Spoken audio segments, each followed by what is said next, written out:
રામ રામ ખેડૂત ભાઈઓ।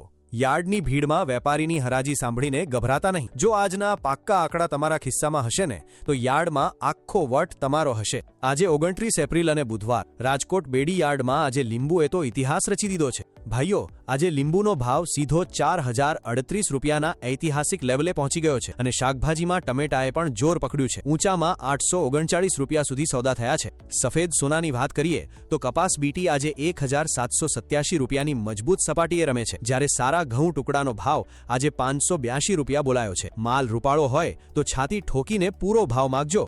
મસાલાના રાજા જીરામાં આજે પૂરા 4000ની સપાટી જોવા મળી છે। કઠોળમાં સફેદ ચણા 1821 અને તુવેર 1526 રૂપિયાના પાક્કા ભાવે ઉગી છે, જ્યારે મગમાં પણ 1914 રૂપિયાનો જોરદાર જેકપોટ છે। ખેડૂત મિત્રો, સાચી માહિતી હશે તો જ આપણે છેતરાતા બચીશું। જો તમને અમારો આ પ્રયાસ ગમતો હોય તો વિડીયોને અત્યારે જ અંગૂઠો દબાવીને લાઇક કરી દો અને આ વિડીયો તમારા ગામના તમામ વોટ્સએપ ગ્રુપમાં અત્યારે જ શેર કરી દો, જેથી કોઈ ભાઈને નુકસાન ના જાય। જય જવાન, જય કિસાન।